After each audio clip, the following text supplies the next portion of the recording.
تہجد کہ کتنی پر اثر ہوتی ہے وہ شدتیں جو ہمیں تہجد تک کھینچ لاتی ہے۔ تیرے کن پر یقین ہے اسی لیے میری دعاؤں کا سلسلہ قائم ہے ابھی تک۔ وہ تنہائی جو اللہ کے قریب کر دیتی ہے، لوگوں کے چھوٹ جانے سے گھبرایا نہ کرو۔ جب ساتھ کوئی نہ ہو تو دل خود بخود اللہ کی طرف رجوع کرنے لگتا ہے۔ ہم خود ہی اپنی باتیں اللہ سے شیئر کرنے لگتے ہیں۔ وہ آنسو جو سارا دن روک رکھے ہوتے ہیں، وہ رات کو اللہ کو اپنی کہانی سناتے ہوئے خود بہنے لگتے ہیں۔ اسی لیے خود کو تنہا محسوس نہ کیا کرو، اللہ ہے نا، اور وہی تمہاری تنہائی کا سکون ہے۔ ناممکن کا ممکن ہو جانا، جو کوئی کہتا ہے نا یہ ناممکن ہے، میرے حوصلے کمزور پڑ جائیں تو دل و دماغ کے چاروں اطراف یہ آیت دستک دیتی ہے، وَكَانَ اللَّهُ عَلَىٰ كُلِّ شَيْءٍ قَدِيرٌ۔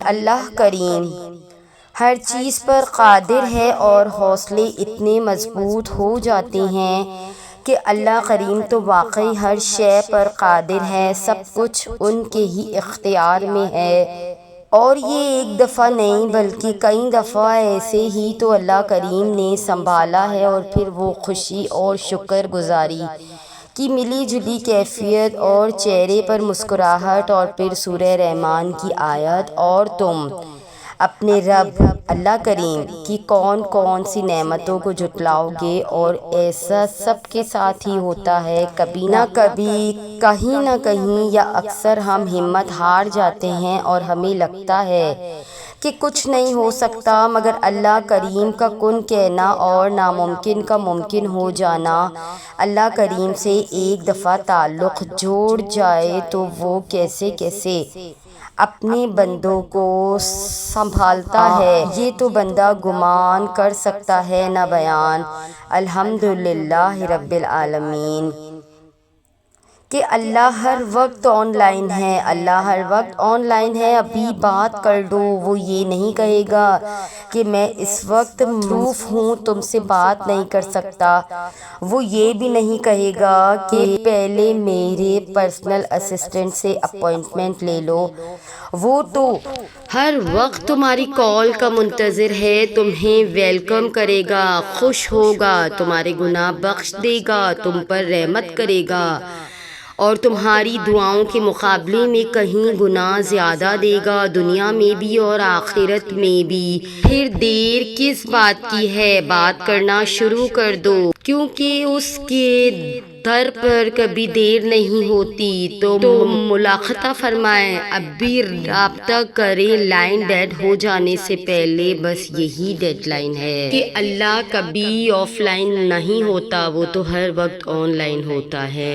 کہ تہجد تو وہ فقیروں کا محبوب وقت ہے کہ جب شہنشاہوں کے شہنشاہ کے سامنے فقیر اپنے دکھوں کی پوٹلی کھولتا ہے اور برکتوں اور سعادتوں کے خزانے لے کر اٹھتا ہے، یہ وہ وقت ہے جب مولا دیتا نہیں بلکہ لٹاتا ہے، بس خوش نصیب ہی جھولیاں بھر بھر لے جاتے ہیں۔ اپنی من چاہی مرادیں جلدی نہ بھی ملے تب بھی ایک سکون اور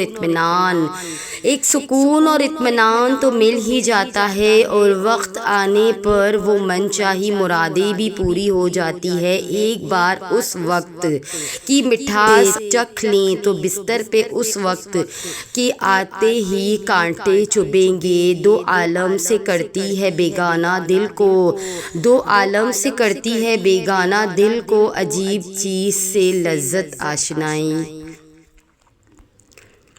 اللہ کے لیے تہجد پڑھا کریں، تہجد کے سجدوں میں بہایا گیا ایک آنسو ساری زندگی بدل دیتا ہے، اور سچے دل سے مانگی گئی بس ایک دعا نصیب پلٹ دیتی ہے۔ تو خدا را تہجد پڑھا کریں، تہجد میں دل لگائیں، تہجد میں اپنے رب سے دعائیں کریں، اپنی دعائیں قبول کرائیں، اپنے دل اور سکون کو اطمینان کا مزہ چکھائیں۔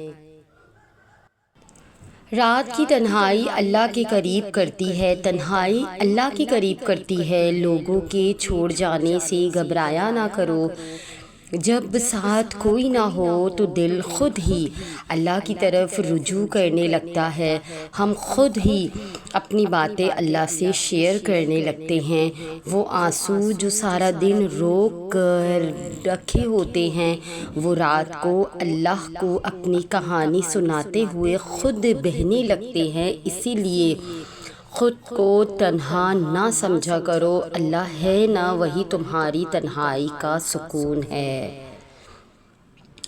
ناممکن کا ممکن ہو جانا، جب کوئی کہتا ہے یہ ناممکن ہے، میرے حوصلے کمزور پڑ جاتے ہیں، تو دل دماغ کے چاروں اطراف سے ایک آیت دستک دیتی ہے، وَكَانَ اللَّهُ عَلَىٰ كُلِّ شَيْءٍ قَدِيرٌ۔ اللہ کریم ہر چیز پر قادر ہے، اور حوصلے اتنے مضبوط ہو جاتے ہیں کہ اللہ کریم تو واقعی ہر شے پہ قادر ہے، سب کچھ ان کے ہی اختیار میں ہی تو ہے، اور ایک دفعہ نہیں کئی دفعہ ایسے ہی تو اللہ کریم نے سنبھالا ہے، اور پھر وہی خوشی اور شکر گزاری کی ملی جلی کیفیت اور چہرے پہ مسکراہٹ، اور پھر سورہ رحمان کی آیت، تم اپنے پروردگار کی کون کون سی نعمت کو جھٹلاؤ گے، اور ایسا سب کے ساتھ ہی ہوتا ہے کبھی نہ کبھی، کہیں نہ کہیں۔ یا اکثر ہم ہمت ہار جاتے ہیں اور ہمیں لگتا ہے کچھ نہیں ہو سکتا، لیکن اللہ کریم کا کن کہنا اور ناممکن کا ممکن ہو جانا، اللہ کریم سے ایک دفعہ تعلق جڑ جائے تو وہ کیسے کیسے اپنے بندوں کو سنبھال سکتا ہے، نہ تو بندہ گمان کر سکتا ہے اور نہ بیان کر سکتا ہے کہ اللہ تو ہر وقت آن لائن ہے، وہ کبھی آف لائن نہیں ہوتا۔ ابھی بات کر لو، وہ یہ نہیں کہے گا کہ میں اس وقت مصروف ہوں، تم سے بات نہیں کر سکتا۔ وہ یہ بھی نہیں کہے گا کہ پہلے میرے پی اے سے اپائنٹمنٹ لے لو، وہ تو ہر وقت تمہاری کال کا منتظر ہے، تمہیں ویلکم کرے گا، خوش ہوگا، تمہارے گناہ بخش دے گا، تم پر رحمت کرے گا، تمہاری دعاؤں کے مقابلے میں کئی گنا زیادہ دے گا، دنیا میں بھی اور آخرت میں بھی۔ تو پھر دیر کس بات کی ہے، بات کرنا شروع کر دو، کیونکہ اٹس نیور ٹو لیٹ۔ اللہ سے ملاقات کرو اس سے پہلے کہ لائن ڈیڈ ہو جائے، بس یہی ڈیڈ لائن ہے، یہ ہے اسم اعظم، یا اللہ میں بے بس ہوں، تو بے بس نہیں ہے۔ حضرت شیخ الوظائف دامت برکامت نے فرمایا، ایک بندہ کہنے لگا ایک گناہ کا موقع میرے سامنے تھا، اب مجھے پریشانی کہ میں کیا تسبیح پڑھوں کہ گناہ سے بچ جاؤں۔ کہنے لگا، بے اختیار میں نے کہا، یا اللہ میں بے بس ہوں، تو بے بس نہیں، یا اللہ میں بے بس ہوں، تو بے بس نہیں، یا اللہ میں بے بس ہوں، تو بے بس نہیں۔ وہ کہنے لگا، ایسی وجدان سے اور ایسی کیفیت سے میں نے بولا کہ میرے یہ بول خود اسم اعظم بن گئے۔ جب بھی میرے سامنے ایسا موقع ہو جائے، جان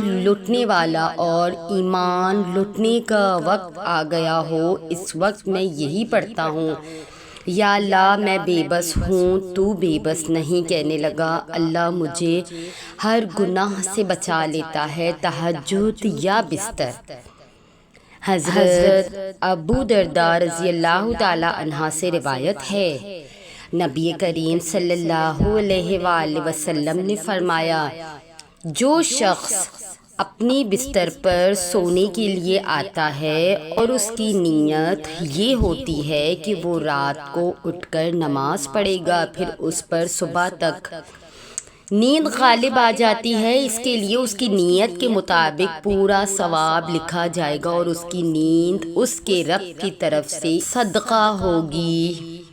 رات کو ہر کروٹ پر دعا قبول ہوتی ہے۔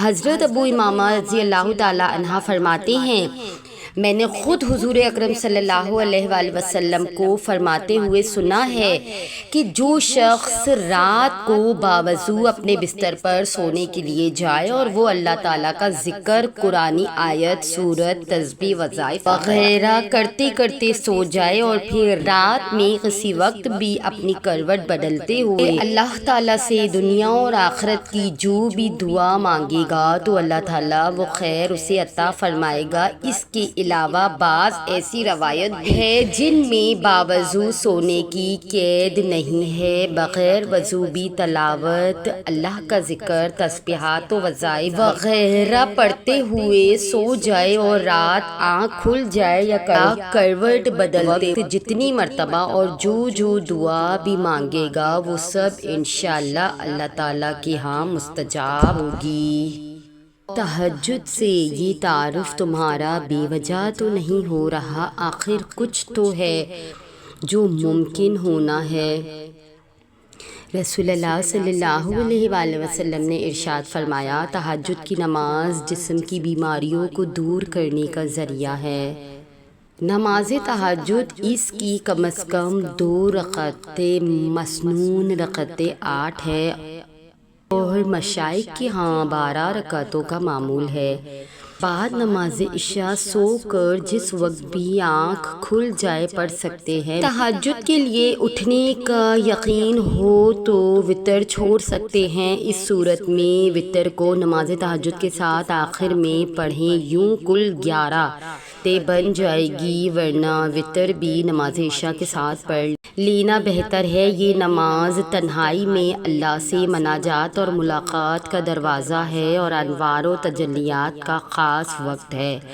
احادیث نبوی صلی اللہ علیہ وآلہ وسلم میں اس کی بہت زیادہ فضیلت بیان کی ہے۔ صحیح بخاری اور صحیح مسلم میں حضرت عبداللہ بن عمر رضی اللہ تعالیٰ عنہ سے روایت ہے کہ نبی کریم صلی اللہ علیہ وآلہ وسلم نے فرمایا، اللہ تعالیٰ کو تمام نفل نمازوں میں سب سے زیادہ محبوب صلاۃ ہے۔ داؤد علیہ السلام وہ آدھی رات کو سوتے، پھر اٹھ کر 1/3 رات عبادت کرتے اور پھر چھٹے حصے میں سو جاتے کہ تہجد کے وقت اللہ وہ دعائیں بھی سن لیتا ہے جسے دنیا ناممکن کا خطاب دے چکی ہوتی ہے۔